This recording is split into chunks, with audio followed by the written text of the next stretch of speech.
Scusate, non sono molto avvezzo a fare reel, quindi sarò breve e conciso, ma ci tenevo a mettere la faccia per questa occasione.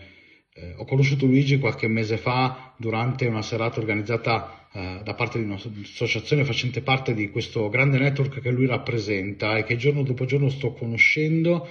e che davvero tocca i temi più disparati e soprattutto con un unico denominatore comune, quello di fare del bene nonostante il contesto, nonostante la sfiducia verso il prossimo, e questo davvero rende il tutto ancora più nobile. Caro Luigi, auguri a te e a Sulla Testa per il terzo compleanno, e a tutti voi ricordo che se volete questo compleanno lo possiamo festeggiare insieme il 1 di febbraio dalle 16:30 in via Adige 22 a Cusano Milanino. Vi aspettiamo, auguri Sulla Testa, ciao!